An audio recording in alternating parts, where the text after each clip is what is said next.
जय हिंद साथियों, स्वागत है आपका self study classes with Sumit Jain YouTube channel में। दोस्तों फिर से लेकर के आए हैं हम बहुत ही महत्वपूर्ण रचनाएं और आज हम रीति काल की टॉप 20 रचनाएं पढ़ने वाले हैं। दोस्तों जितने भी आपके काल हैं, आपका वीरगाथा काल, भक्ति काल, रीति काल, आधुनिक काल के जितने काल हैं, सभी की टॉप रचनाएं में अब बनाना स्टार्ट कर दिए। ठीक है, तो आज हम रीति काल की टॉप 20 रचनाएं लेकर आए हैं जो एग्जाम में पूछी जाती है और उनको फनी ट्रिक से याद करवाएंगे। तो पूरा वीडियो आपको जरूर देखना है और जो भी नए साथी हैं जिन्होंने चैनल को सब्सक्राइब नहीं किया है वो कृपया चैनल को सब्सक्राइब कर लें, बेल आइकन को दबाएं। ठीक है, रोज सुबह 9:30 बजे आपका ट्रिकी वीडियो आता है हिंदी साहित्य का।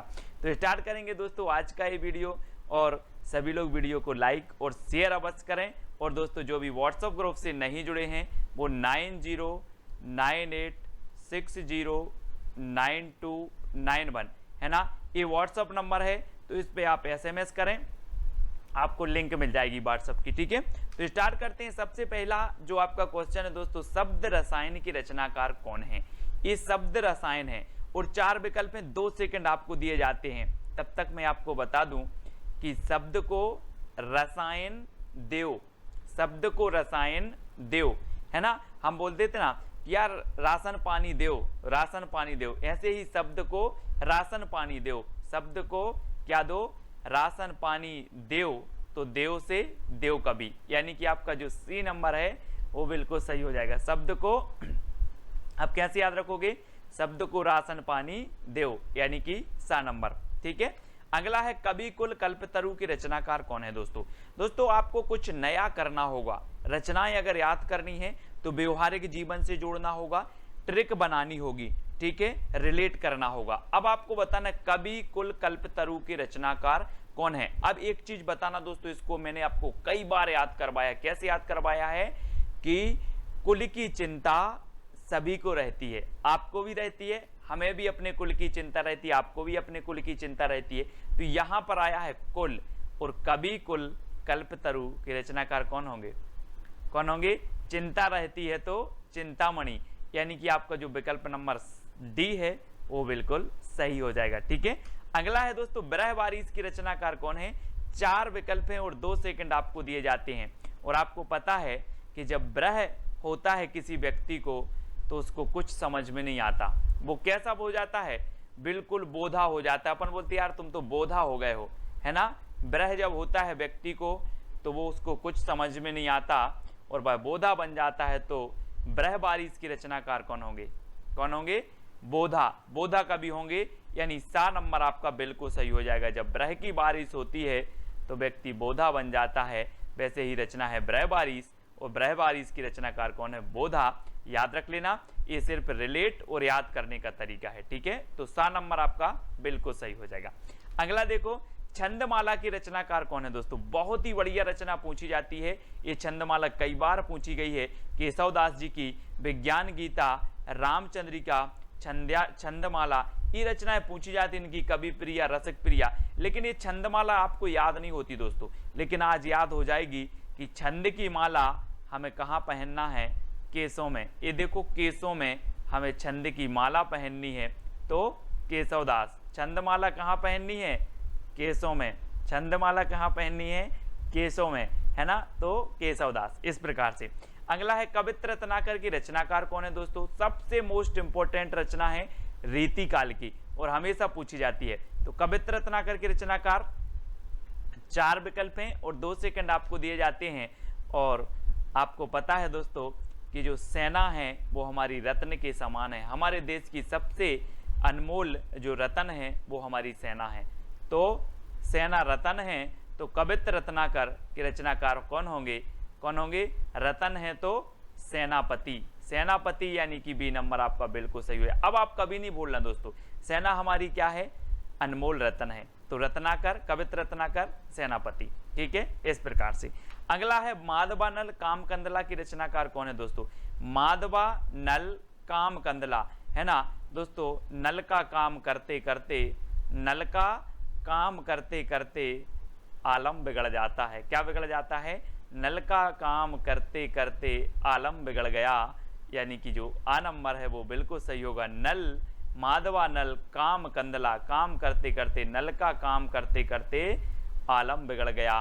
तो आलम जी इसके रचनाकार होंगे, यानी कि विकल्प नंबर आपका आलम केली है, एक आलम केली और माधवानल कामकंदला, ये दो रचनाएं हैं आलम की, है ना। तो आलम आपका बिल्कुल सही हो जाएगा, है ना। अगला है दोस्तों रतन हजारा के रचनाकार कौन है। इससे पहले लगभग 25 वीडियो ट्रिकी वीडियो मैंने डाले हैं, पूरे संप्रदाय, पूरी रचनाएं, बहुत सारी चीजें याद करवा दी, साहित्य अकादमी से पुरस्कृत रचनाएं, ज्ञानपीठ, व्यास सम्मान से सब कुछ याद करवाया हिंदी साहित्य में। तो प्लेलिस्ट में जाकर के अवश्य देखना है। और रतन हजारा के जो रचनाकार हैं वो कौन है। और एक चीज बताना दोस्तों, हजारों रत्न कहाँ पर हैं, पृथ्वी में या आकाश में। हजारों रत्न कहाँ पर हैं, पृथ्वी में, यानी कि पृथ्वी से हैं, है ना। हजारों रत्न पृथ्वी में हैं, कहाँ पर, पृथ्वी में। तो पृथ्वी से हैं इसके रचनाकार होंगे। और पृथ्वी से हैं किसका वास्तविक नाम था, रसनिधि, है ना। रसनिधि का वास्तविक नाम था पृथ्वी से है ना। तो याद रख लेना, रतन हजारा, रसनिधि या फिर पृथ्वी से हैं।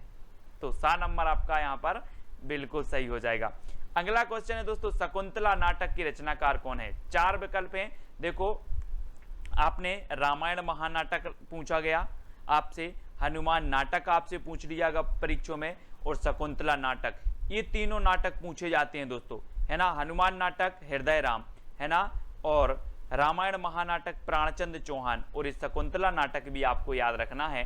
और इस शकुंतला नाटक करने से बाज नहीं आती, शकुंतला नाटक करने से बाज नहीं आती, तो बाज नहीं आती तो नेबाज, शकुंतला नाटक करने से बाज नहीं आती तो नेबाज। और दोस्तों रामायण महानाटक मैंने आपको याद करवाया था कि रामायण महानाटक, रामायण हमारी क्या है, प्राण है, तो प्राणचंद चौहान, है ना।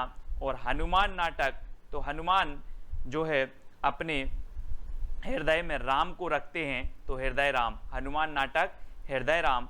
रामायण प्राण है तो प्राणचंद चौहान, हनुमान हृदय में राम रखते हैं तो हृदय राम। और शकुंतला नाटक करने से बाज नहीं आती तो नेबाज, ठीक है, ये आपको याद रखना है। अगला है दोस्तों, प्रबोध पचासा के रचनाकार कौन है। 4 विकल्प हैं, आपको कमेंट में जरूर लिखते जाना है अपने कमेंट, है ना।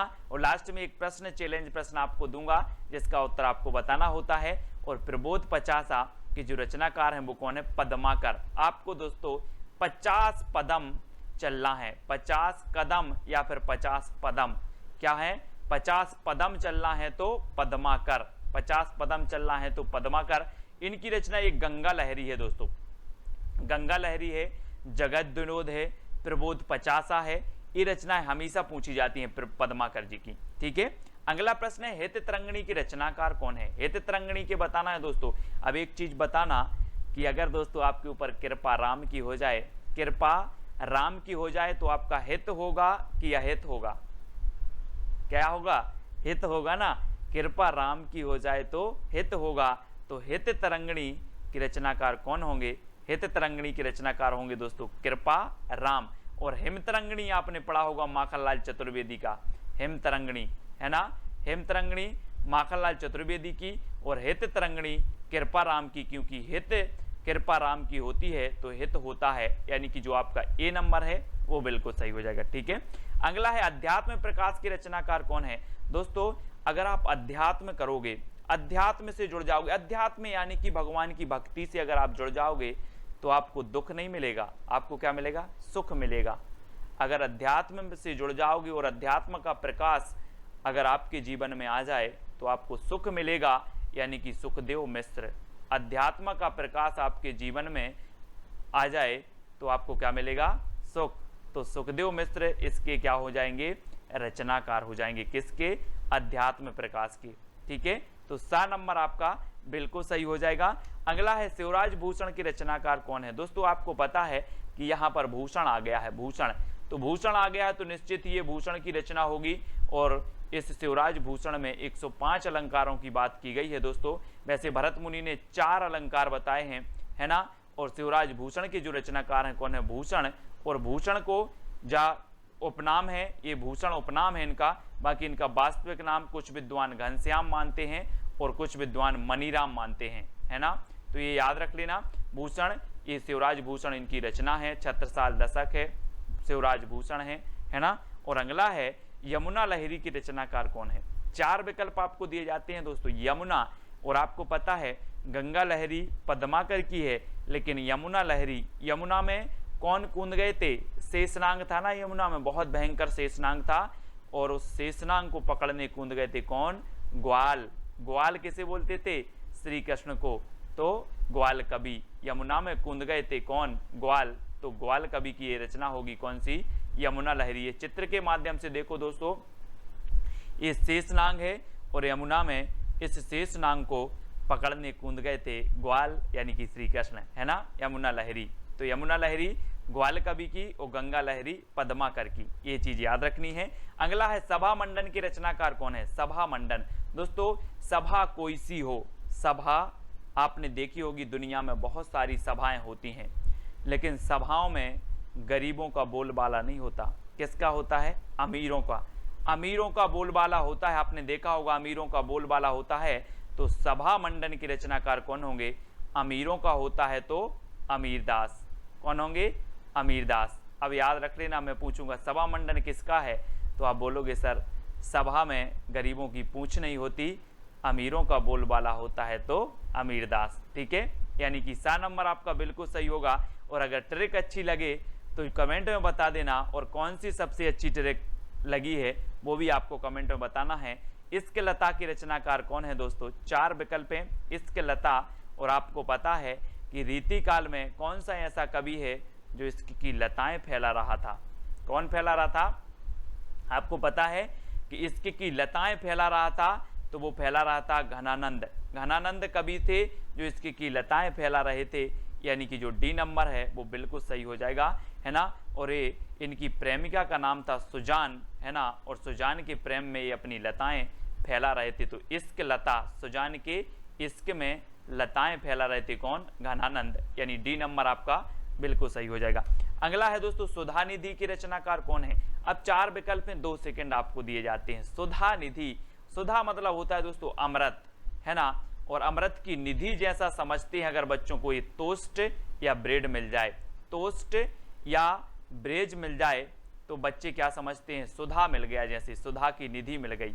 क्या मिल जाए? टोस्ट मिल जाए। टोस्ट मतलब टोस्ट कवि, है ना। सुधा समझते हैं बच्चे अगर टोस्ट मिल जाए तो टोस्ट कवि, ठीक है, टोस्ट कवि हो जाएंगे। इस प्रकार से सुधा निधि की रचनाकार कौन है? टोस्ट कवि है ना। अगला है दोस्तों नवरस तरंग की रचनाकार कौन है? नवरस। आपको पता है दोस्तों, आप बोलते हो सर मुझसे नवरस नहीं बनते। नवरस, नस रस हम पढ़ते हैं ना, कितने होते हैं? 9 होते हैं, 9, है ना, 2 मिला के 11 हो जाते हैं, लेकिन नवरस आप पढ़ते हो। तो नवरस में अगर आपको प्रवीण होना है, प्रवीण होना है तो क्या है यहाँ पर? प्रवीण। कुछ लोग नवरस में प्रवीण होते हैं, है ना, बहुत सारे लोग नवरस में प्रवीण हैं। हम बोलते ना यार आप तो नवरस में प्रवीण हो, तो बैनी प्रवीण, बैनी प्रवीण, यानी सा नंबर आपका बिल्कुल सही हो जाएगा। ठीक है, आप भी नवरस में प्रवीण हो, आप भी नवरस में प्रवीण हो तो बैनी प्रवीण। नवरस तरंग की रचनाकार बैनी प्रवीण। इस प्रकार से याद रखेंगे। सुजान चरित की रचनाकार कौन है? दोस्तों याद रख लेना, ये सुजान घनानंद की प्रेमिका थी, लेकिन सुजान चरित घनानंद की रचना नहीं थी।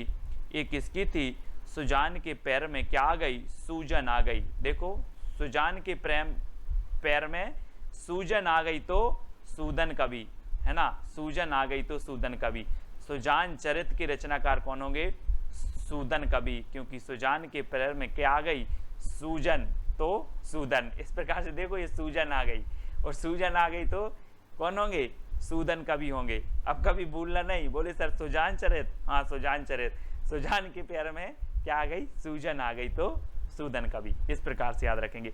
अगला है अंग दर्पण की रचनाकार कौन है? दोस्तों फोटो में देखो जरा, अंग दर्पण, है ना, अपने अंगों को दर्पण में देखकर क्या लेते हैं लोग? रस लेते हैं। तो रसलीन, रसलीन, अंग को दर्पण में देखकर रसलीन, है ना, अंग को दर्पण में देखकर रसलीन। चित्र को देखो और उत्तर बताओ। अंग को दर्पण में देखकर रसलीन, यानी सा नंबर आपका बिल्कुल सही हो जाएगा। ठीक है, अगला है काव्य कल्पद्रुम की रचनाकार कौन है? दोस्तों काव्य कल्पद्रुम, हमने कवित्र रत्नाकर पढ़ी थी कि हमारी सेना जो है वो रत्न है।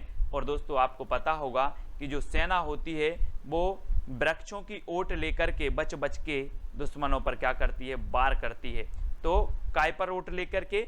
कल्प वृक्ष, आपने सुना होगा एक कल्प वृक्ष नाम सुना होगा, कल्प आया है तो कल्प एक वृक्ष होता है, और वृक्ष की ओट लेकर के, है ना, हमारी सेना क्या करती है, दुश्मनों पर वार करती है। तो कौन करती है, सेना। तो काव्य कल्प द्रोम, कल्प, अब कल्प याद रख लेना, कल्प वृक्ष, और कल्प वृक्ष की ओट लेके सेना दुश्मनों पर वार करती है। तो सेनापति, सेना हमारी रत्न है, तो कवित्र रत्नाकर, ये सेनापति की रचनाएं हो जाएंगी जो हमेशा पूछी जाती हैं। ठीक है दोस्तों, अब आपको बताना है कौन सी ट्रिक सबसे अच्छी लगी है, कमेंट में जरूर आपको बताना है, जितने लोग भी देख रहे हैं। ठीक है, और साथ ही ये चैलेंज प्रश्न है आपका कि इश्क नामा के रचनाकार कौन है। हमने पढ़ा था इश्क लता, अब इश्क नामा के रचनाकार आपको बताना है ना। कमेंट में आपको लिखना है कि सर इश्क नामा के रचनाकार ए हैं। ठीक है, आप लिखेंगे, और ये 4 कवि दिए हैं, इनकी अगर रचनाएं आपको याद आती हैं तो ये चारों कवि की रचनाएं भी आप लिखा करें। ठीक है, अब दोस्तों आपको क्या करना है, व्हाट्सएप ग्रुप से जुड़ना है, जिसका नंबर मैंने आपको दे दिया 9098609291। ठीक है, ये आपका व्हाट्सएप ग्रुप है, इस व्हाट्सएप नंबर पर आप मैसेज करेंगे, आपको ग्रुप की लिंक मिल जाएगी। ठीक है, साथ ही एक अपना टेलीग्राम ग्रुप है, IAS स्टडी ट्रिक, ये टेलीग्राम ग्रुप है, तो आप ये टेलीग्राम ग्रुप से जुड़ सकते हो।